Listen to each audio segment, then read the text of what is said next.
सरकार अभी भी आपकी बातें सुन नहीं रही है, कमी कहाँ रहेगी? टेंट फट गए, आंधी तूफान में लगातार बैठे हुए, कब तक लेगी आपके घर की परीक्षा?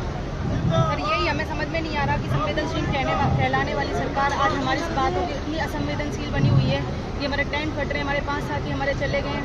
हमारे पहले 5 दिन हमारे साथी अनशन पे बैठे थे 11 लोग। उसके बाद महेश जी आए, हमें बोल के गए कि आप अनशन तोड़ो, 3 दिन में हम आपका निर्णय करवाएंगे।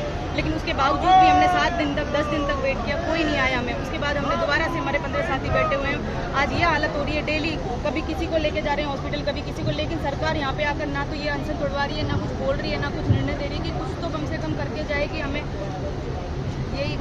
यही सोच रहे हैं कि कभी हमारा सरकार सुनेगी, कब हमारा भला करेगी, हम इंतजार कर रहे हैं। इतनी भारी संख्या में आप लोग हो, मातृशक्ति भी मौजूद है। आज धरने का 61वां दिन है आपके और साथी अनशन पर है। सरकार की बेरुखी क्यों और कब तक क्या कुछ होने वाला है? सरकार होती बेरुखी है, सरकार सूखी उभारी वाली हुई कब है? सरकार है ही बेरुखी है, तो सब सरकार ने दिखा दिया।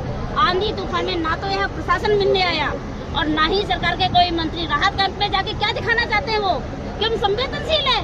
वो राहत कैंप में सिर्फ दुनिया को बेवकूफ बनाना चाहते हैं। राहत दे रहे, राहत पेट्रोल डीजल के दाम कम करो ना। राहत देने क्या राहत दोगे? बिजली कम कर दी, बिजली के भाव कम कर दिए।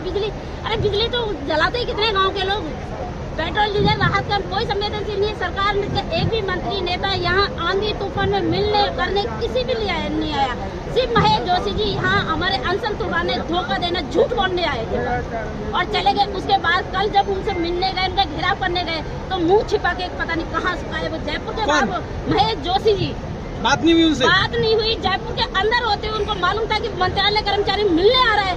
उसके बाद भी वो किसी मीटिंग को ले ले, मीटिंग जयपुर इससे बेहतर तो खाचरियावासी भी मिले आपसे। खाचरियावास जी मिले, लेकिन खाचरियावास जी रिप्लाई अच्छे उसमें देंगे तब मिलना होगा ना। मिलते तो मंत्री है, मिलने को मना करते कब है?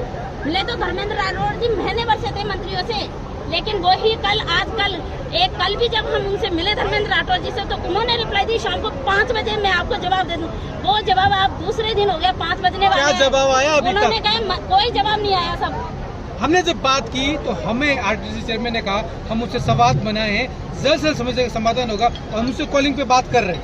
वो कॉलिंग पे बात करते हुए हमें तो यहाँ सुनते सर पूरा टाइम बीत गया। आज तक रोज ही आजकल मीटिंग चल रही है, वार्ता। वो वार्ता कब खत्म होगी पता नहीं। हमारे 15 अनशनकारियों की हंसों पे खत्म होगी या हमारे मंत्रालयों के खून तो उनके लिए नहीं है हमारे पास। अब 6 साथी खो चुके हैं, फिर वो खो चुके हैं। वो गलती थी हमारी कि हमने उनको